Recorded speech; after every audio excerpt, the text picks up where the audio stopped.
Voilà, bienvenue dans les Chroniques Inutiles, et donc aujourd'hui je vais parler de Terry Pratchett.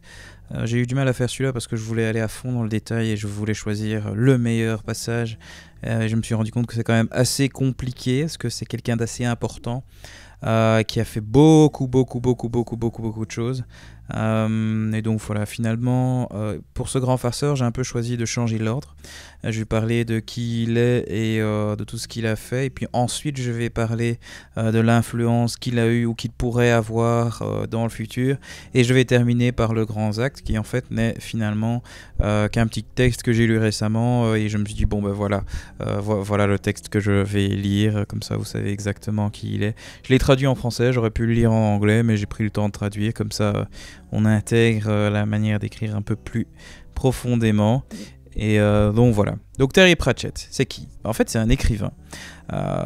Qu'est-ce qui est important par rapport à lui, c'est que son œuvre est teinte d'humour, de satire, et il écrit surtout du fantastique.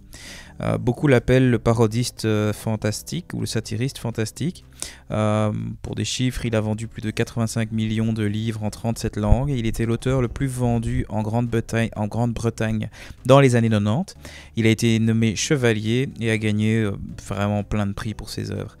Alors, juste pour... Donc, il avait son propre univers qu'on appelait l'univers du Discworld. Et dans cet univers, il a écrit 41 livres, une vingtaine de BD, une vingtaine de nouvelles. Il a dessiné une dizaine de cartes monde. Il a écrit 4 compagnons ou guides du Discworld, 4 livres sur la science du Discworld. À côté de cela, il a aussi écrit une vingtaine de nouvelles pour les enfants. Il a réalisé 4 CD autour de l'univers du Discworld. Il a adapté une trentaine de ses œuvres en pièces de théâtre. Sinon, son univers a été adapté en 6 jeux de plateau, 6 jeux vidéo, 3 jeux de rôle de table. Il a dessiné le design d'une dizaine de puzzles autour du Discworld, 2 quiz autour du Discworld. Et oui, en effet, pour dire, c'était un peu comme Stan Lee, c'est qu'il travaillait dans chacun de ces projets-là. Il a aussi écrit en collaboration avec plusieurs auteurs, des journaux de différents personnages ou des différentes entités du Discworld ou différentes entreprises, etc. Sinon, il a eu plein d'anthologies, des calendriers, des collections, des figurines, etc. etc. Alors, quand on passe à tout ce qui est hors Discworld, il a écrit une vingtaine de nouvelles, 5 BD, une quintologie autour de la Longue Terre, 3 CD, 4 pièces de théâtre, 20 histoires courtes, ainsi qu'une dizaine d'anthologies. Donc ça, c'est à côté du Discworld. Ce mec a beaucoup réalisé. Pour ce qui est de son écriture, malgré l'histoire de l'écriture, il a réussi à innover l'écriture en utilisant par exemple des fautes d'orthographe ou des polices différences ou par exemple en gras ou en italique, etc. Il utilisait tous ces différents outils pour convier et donc en fait raconter autre chose, en fait, par exemple différents personnages qui parlent différemment, etc. Sinon, il utilisait constamment des notes de pied de page dans ses romans, il évitait le concept de chapitre, il parodiait le genre fantastique tout en gardant le respect pour cette tradition tout au long de sa carrière. Il utilisait plein de jeux de mots ainsi que des exagérations. L'exemple, c'est Léonard de Quirm, Cohen le barbare, et plus tard, dans le texte, vous verrez qu'il en a fait d'autres. Il est un maître de la création de personnages. Je vous conseille de ses livres sur la mort. Donc un de ces personnages de la mort, il est juste hilarant et parfait. Je vous le conseille. Mais donc c'est pas ce que j'ai choisi, malheureusement. Ses influences ont été l'univers fantastique ainsi que Lovecraft, les romans policiers, la culture populaire, la littérature classique, l'histoire ancienne. Et donc ici j'ai noté par exemple un de ces personnages arrive à un moment dans la Grèce antique et bon, ça a un autre nom et tout ça, mais du coup il parodie un peu la Grèce, qui sont tous dans des toges et qui font que réfléchir tout le temps et utiliser des mots compliqués. Et le personnage se retrouve là, mais j'ai besoin de votre aide, et il arrive à avoir difficile à communiquer avec eux, quoi. Donc voilà, hyper drôle. Quand il a été anobli, il a utilisé des signes de son univers du Discworld pour son blason. Autre détail intéressant, c'est qu'il a été diagnostiqué avec une affliction rare de démence et a mené un combat pour légaliser l'euthanasie en Grande-Bretagne, voulant pouvoir le faire sur lui-même et la rendre possible à d'autres souffrant inutilement et sans espoir d'amélioration. À part ça, il était passionné de technologie et de l'évolution de l'humanité et le voyage dans l'espace, et était un fin connaisseur des étoiles. Il était un gamer, il jouait beaucoup aux jeux vidéo jusqu'à la fin de sa vie. Il était passionné d'histoire naturelle et de l'évolution et de comment la vie a commencé. il a aidé beaucoup d'œuvres de charité, surtout autour de la défense des animaux, enfin et de la vie en général, en plus de ces œuvres de charité qui sont autour de la démence et de la mort assistée. Alors, je vais passer au prochain point qui est l'influence qu'il aura eue. En fait, c'est assez difficile à évaluer parce que ce gars a créé tout au long de sa vie une œuvre et un style tellement particulier qu'il est impossible à copier, en fait. Du peu que j'ai pu lire de lui, et j'ai pas tout lu, mais j'ai quand même lu 9 livres de lui. Je peux dire avec beaucoup de sécurité qu'il a cassé à lui seul tous les codes de la littérature. Non seulement il réussit, mais il le fait dans son propre style à lui, c'est-à-dire rempli d'humour, rempli de digressions. Il n'a aucun cadre, tout est possible, tout est cassable, tout est tourné en dérision. Voici un vrai homme de la Renaissance et un vrai farceur. Il maîtrise la littérature d'horreur, de fantastique, d'amour, de policier, de poétique, etc. et beaucoup plus. Donc, enfin, ici je vais faire une pause de mon texte et dire quand même. Donc il faut s'imaginer que le gars, en fait, il maîtrise tous les styles d'écriture et donc selon les situations et selon les livres et selon les passages, il rentre tout à fait dans un autre style d'écriture, mais il garde son humour et on se rend compte, ah oui ok, en fait le gars il maîtrise chaque petit truc et il en crée un univers qui est son univers Discmonk. Donc par exemple, dans celui-là que je suis en train de lire, c'est plutôt un thriller policier. Et donc il mélange et il fait rentrer tous ces éléments ensemble dans ses œuvres et ça marche sans que ce soit casse-gueule, ce qui est quand même pas mal. Pour moi, il a fait table rase de la littérature et a montré que tout est possible et que la seule limite est l'imagination, que lui avait bien sûr en débordance. La barre est très haute pour les écrivains, j'utilise très peu le mot génie pour n'importe qui, mais pour lui, pour le coup, je vais l'utiliser. C'était un génie et ce qu'il a fait est génial. Ses œuvres sont de la bonne littérature, donc bien écrit, des bons personnages, il y a des moments poétiques qui sont juste trop beaux, des belles descriptions, et en même temps c'est drôle et rempli d'humour, etc. Voilà, les personnages sont forts, les histoires le sont, je l'ai dit, les univers sont nickel et hyper bien construits, c'est-à-dire que je veux dire chaque petit élément ajoute aux univers qui créent quelque chose de vraisemblable, quoi. C'est vraiment malgré que c'est un univers complètement loufoque et fou, la manière dont il le crée, on se dit, ah bah oui, c'est que cet univers est complètement réel et peut exister à un autre endroit. Pour petite info, Discmonde, pourquoi? C'est qu'à un moment, il a rencontré dans sa jeunesse, dans les années 70, les gens qui trouvaient que la Terre était plate et il s'est dit, oh, je vais créer un univers où la Terre est plate et c'est fantastique, qui est porté par, si je me trompe, 4 éléphants qui sont sur le dos d'une méga tortue. Donc voilà, donc un disque sur le dos de 4 éléphants qui eux-mêmes sont sur le dos d'une grosse tortue. Et donc quand on demande aux participants de ce monde, ah mais et la tortue elle est sur quoi? Et ben eux ils disent bah sur le dos d'une autre plus grosse tortue. Et cette tortue là bah sur le dos d'une plus grosse tortue. Donc voilà des petits détails intéressants que lui a créé pour son monde, quoi. Voilà, donc moi j'en ai été où? Alors les univers sont nickel, donc moi j'étais arrêté là, et puis les critiques satiriques de notre société ne le sont aussi. Donc voilà, là il s'est foutu de la gueule des croyances, donc dans l'exemple que j'ai donné de comment on peut croire n'importe quoi et être fortement convaincu par rapport à ça. Et donc oui, mais il fait pas que ça, il critique la politique, il critique les relations humaines et tout ça, mais de manière satirique et de manière drôle, du coup tout ça passe comme une lettre à la poste. Et en écrivant ceci, je me suis rendu compte que je voulais partager toutes les petites choses qu'il a apportées et je me suis rendu compte qu'une analyse détaillée de son œuvre est impossible. Et que, oui, enfin voilà, je veux dire, rien qu'un livre, ça peut prendre je sais pas combien de temps d'analyse, que ce soit un roman policier ou que ce soit les romans sur les sorcières ou que ce soit les romans sur Rincewind ou les romans sur la mort ou quoi que ce soit.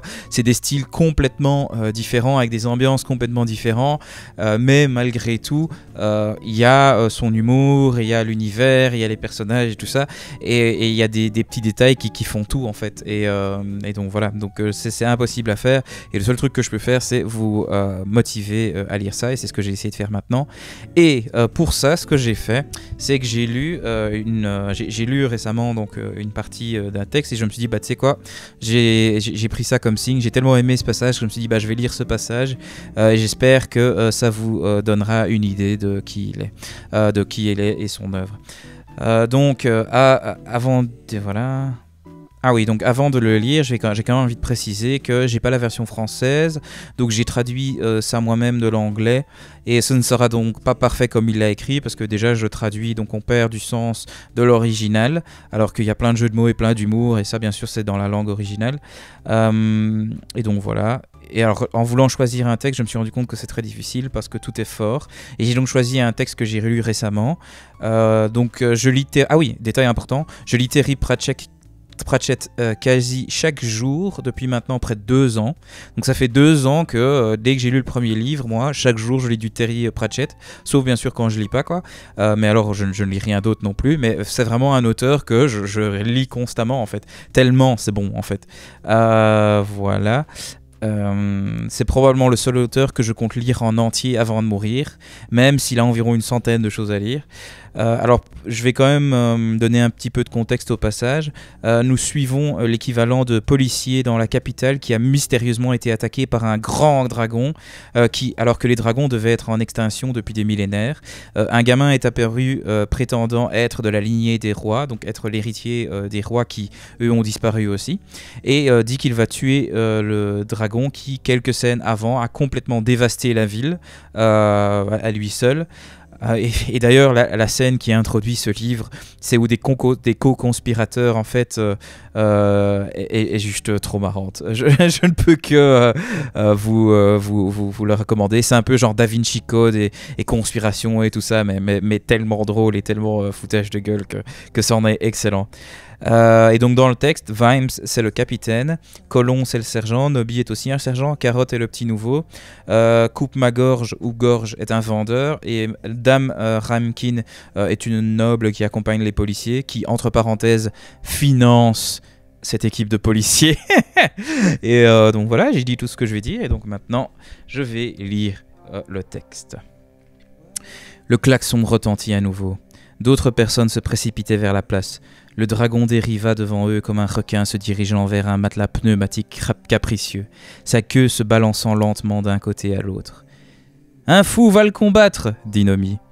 « Je pensais que quelqu'un aurait une chance » a déclaré Colon. « Le pauvre Boog sera cuit dans sa propre armure. » Cela semblait être l'opinion des foules occupant la place. Les habitants d'Ankh-Morpork avaient une approche simple du divertissement, et malgré qu'ils étaient impatients de voir un dragon tué, ils seraient heureux de se contenter de voir quelqu'un cuit au four dans sa propre armure. On n'a pas la chance chaque jour de voir quelqu'un se faire cuire vivant dans sa propre armure. Ce serait quelque chose dont les enfants se souviendraient. Vimes se faisait bousculer et rebondir par la foule, alors que de plus en plus de gens entraient sur la place derrière eux. Le klaxon a sonné un troisième défi. C'est une corne de limace, c'est-à-dire, a déclaré Colon en connaissance de cause. Comme un tocsin, mais plus profond. T'es sûr? Oui. Ça devait être une grosse limace sanglante, alors.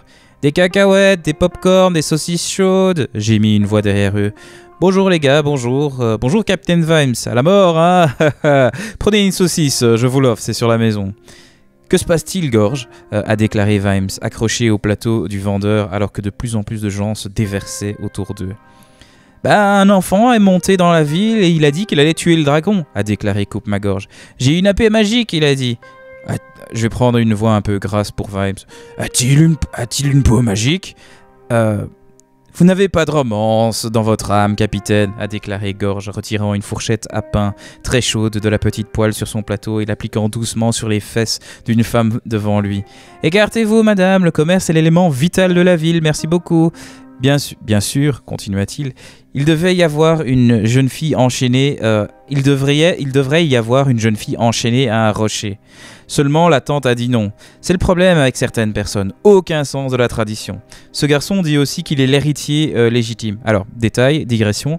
Ici, il y a un jeu de mots. Parce qu'en anglais, le mot héritier, c'est heir. Et donc, en fait, il a, dans l'écriture, dans le dialogue, il a mal écrit heir. Et il a mis air, donc A-I-R, ce qui veut dire l'air qu'on respire plutôt que l'héritier. Et donc, Vimes secoua la tête. Le monde devenait définitivement fou autour de lui. « Vous m'avez perdu, là !» a-t-il dit. « De l'air !» dit patiemment Gorge. « Tu sais, air au trône !» Donc voilà, un jeu de mots, voilà. « Quel trône !»« Le trône d'Arc !»« Quel trône d'Arc !»« Tu sais, les rois et tout, la gorge...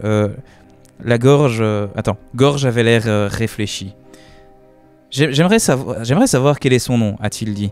J'ai passé une commande à Ignus, le potier, en gros, qui ouvre 24 heures sur 24 par ce troll-là, pour trois grosses tasses de couronnement, et ça va me coûter cher, j'ai besoin de savoir son nom. Peindre tous les noms par la suite, ça va être un peu en retard, et je perdrai de l'avance. Dois-je vous mettre quelques-unes à votre compte, capitaine? Pour vous, ce sera 90 pence, et là, je vous dis, ça me coupe la gorge. Vaim a abandonné et a repoussé son chemin à travers la foule en utilisant Carotte comme phare. Le Lance Constable, donc Carotte, planait sur la foule et le reste du rang s'était attaché à lui. « Tout est devenu fou !» a-t-il crié. « Que se passe-t-il, Carotte ?»« Il y a un garçon sur un cheval au milieu de la place, » a déclaré Carotte. « Il a une épée scintillante, tu sais. Cependant, il ne semble pas en faire grand-chose pour le moment. » Vaim s'est frayé un chemin sous le vent de Dame Ramkin. « Des rois, halta-t-il, Dunk et les trônes, c'est vrai, madame ?»« Quoi? Oh oui, il y en avait auparavant, » a expliqué Dame Ramkin. « Il y en avait des centaines, enfin, il y a de ça des centaines d'années. Pourquoi ?»« Un enfant dit qu'il est l'héritier du trône. » C'est vrai, a déclaré Gorge, qui avait suivi Vimes dans l'espoir de conclure une vente. Il a fait un grand discours sur la façon de comment il allait tuer le dragon, renverser les usurpateurs et réparer tous les maux. M-A-U-X, mots. Tout le monde a applaudi. Saucisse chaude, 2 pour $1. Faites de véritables porcs. Pourquoi ne pas en acheter une pour la dame? Ici, il y a un jeu de mots parce que pig, enfin ou porc en anglais, ça veut dire policier. Et donc la réponse suivante est de Carotte. Vous ne parlez pas de porc, monsieur, dit Carotte avec méfiance, regardant les tubes scintillants. Façon de parler, dit rapidement Gorge. Certainement, ce ne sont pas de vrais produits porcins. C'est du véritable cochon, je vous dis. Tout le monde applaudit à n'importe quel discours dans cette ville, grogna Vimes. Ça ne veut rien dire. Obtenez vos saucisses de porc, 5 pour $2, dit Gorge, qui n'a jamais laissé une conversation s'opposer au commerce. Ça pourrait être bon pour les affaires, la monarchie aussi. Saucisses de porc, du pain, et réparer tous les maux aussi. Cela me semble être une idée solide. Avec des oignons, saucisses de porc. Et puis ensuite Nobby dit... Puis-je vous presser dans une saucisse chaude? Puis-je vous presser pour une saucisse chaude, madame? Dame Ramkin regardait le plateau autour du cou de George. Des milliers d'années de bonne reproduction lui sont venues en aide, et il n'y avait que la moindre suggestion d'horreur dans sa voix quand elle a dit « Waouh, ils ont l'air bien, quelle splendide denrée !»« Sont-ils fabriqués par des moines sur une montagne mystique ?» dit Carotte. Gorge lui lança un regard étrange. « Non, dit-il patiemment, par des cochons. »« Quel mot ?» dit Vaim avec urgence. « Allez, dis-moi, quel mot va-t-il réparer ?»« Eh bien, dit Gorge, il y a des taxes, c'est mal, commençons par là. Il a eu la grâce d'avoir l'air légèrement embarrassé. Payer des impôts était quelque chose qui, dans le monde de Gorge, n'arrivait qu'à d'autres personnes. » C'est vrai, a déclaré une vieille femme à côté de lui. Et le caniveau de ma maison laisse échapper quelque chose de terrible, et le propriétaire ne fera rien. C'est mal. Et la calvitie prématurée, a déclaré l'homme en face d'elle. C'est mal aussi. La bouche de Vimes s'ouvrit. Les rois peuvent y remédier. Ah, non. La bouche de Vimes s'ouvrit, mais un autre gars dit. Les rois peuvent y remédier, vous savez, a déclaré sciemment un autre monarchiste. En fait, dit Gorge, en fouillant dans son sac, il me reste une bouteille de cette étonnante pommade qui est faite, lança-t-il à Carotte, par d'anciens moines qui vivent sur une montagne Et s'ils ne répondent pas, vous savez, a poursuivi le monarchiste, c'est comme ça que vous pouvez dire qu'ils sont royaux, complètement incapables de cela. Ça a quelque chose à voir avec être gracieux. Incroyable, a déclaré la femme aux gouttières qui fuit. L'argent aussi, a déclaré le monarchiste en appréciant l'attention qu'il recevait tout à coup. Il ne le porte pas. C'est ainsi que vous pouvez toujours savoir que c'est un roi. Pourquoi ce n'est pas si lourd pourtant, a déclaré l'homme dont les cheveux restants étaient étalés sur le dôme de sa tête, comme le reste d'une armée vaincue. Je peux transporter des centaines de dollars sans problème. Vous obtenez probablement des bras faibles en étant un roi, a déclaré la femme avec sagesse. Probablement avec toute l'agitation autour d'eux. J'y ai toujours pensé, a déclaré le monarchiste en tirant un tuyau et en commençant à le remplir, avec l'air pesant de celui qui va donner une conférence et un long discours, que l'un des problèmes majeurs d'être un roi est le risque que sa propre fille se fasse piquer. Il y eut une pause réfléchie. Et qu'elle s'endorme pendant 100 ans, continua le monarchiste. Ah, ont déclaré les autres, inexplicablement soulagés. Et en plus, il y a l'usure des poids, a-t-il ajouté. Eh bien, il y en aurait, a déclaré la femme incertaine. Devant dormir sur eux tout le temps, a expliqué le monarchiste, sans parler des centaines de matelas. Juste, tout à fait. Est-ce vrai Vous pensez que je pourrais lui vendre des matelas en gros, a déclaré Gorge. Il se tourna vers Vimes qui avait écouté tout cela avec une dépression comblée. Vous voyez, capitaine, et vous seriez dans la garde royale, je suppose. Vous obtiendriez quelques plumes dans votre casque. Ah, l'armure, a déclaré le monarchiste, pointant avec sa pipe. Très important, beaucoup de lunettes. Quoi, gratuit ? Eh bien, je pense que vous devez peut-être payer les cadres, a déclaré le monarchiste. Vous êtes complètement fou, cria Vimes. Vous ne savez rien de lui, et il n'a même pas encore gagné. Ce n'est qu'une formalité, je suppose, a déclaré la femme.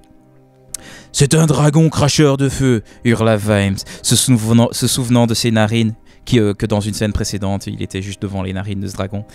Et c'est juste un gars à cheval, pour l'amour de Dieu.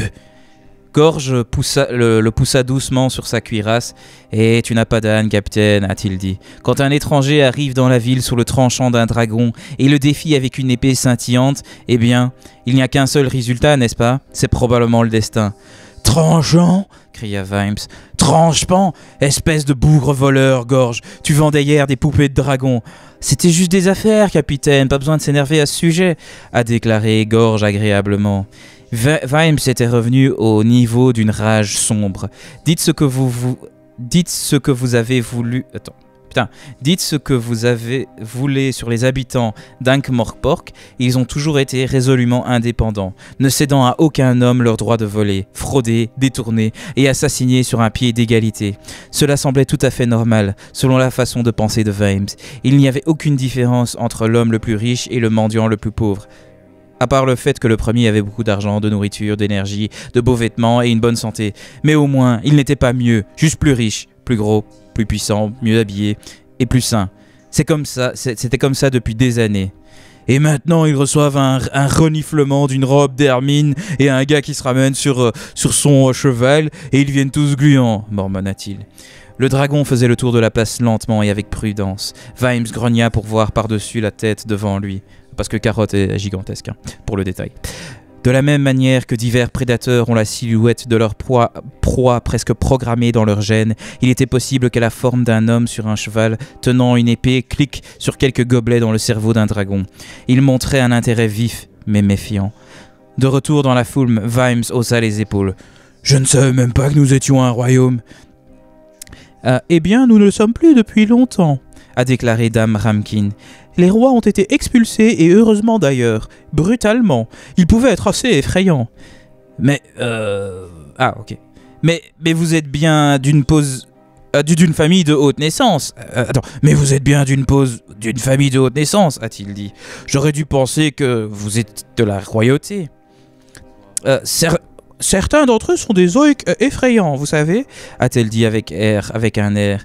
Des femmes partout, à couper la tête des gens, mener des guerres inutiles, manger avec leurs couteaux, mettre des cuisses de poulet à moitié mangées sur leur épaule, ce genre de choses. Pas du tout notre genre de personne. La place est devenue silencieuse. Le dragon avait battu ses ailes lentement jusqu'au bout et presque immobile dans les airs, à part le battement de ses ailes. Vimes sentit quelque chose griffer soudainement dans son dos, puis Errol était sur son épaule, agrippant ses griffes postérieures. Ses ailes tronquées battaient à temps avec celles du plus gros spécimen. Il sifflait. Ses yeux étaient fixés sur la masse en vol stationnaire. Le cheval du garçon a nerveusement trémoussé sur les dalles de la place alors que le garçon descendait de son dos. Il faisait fleurir l'épée devant lui et se tournait pour faire face à l'ennemi lointain. Il a certainement l'air confiant, se dit Vimes. D'un autre côté, comment est-ce que la capacité de tuer des dragons rend quelqu'un compétent pour être roi de nos jours? Mais en même temps, c'était certainement une épée très brillante. Il fallait l'admettre. Donc voilà, ça c'était un petit texte que j'ai peut-être complètement violé, donc déjà mal traduit, et puis ensuite ici mal lu probablement. Mais en tout cas, je vous le conseille vivement. Terry Pratchett est un plaisir à lire, c'est juste hyper drôle. Je suppose qu'en anglais c'est de meilleure qualité qu'en français, parce que bon, comment est-ce qu'on traduit un jeu de mots, c'est quand même assez impossible. Et donc voilà, ça c'était un autre épisode des Grands Farceurs. Au revoir.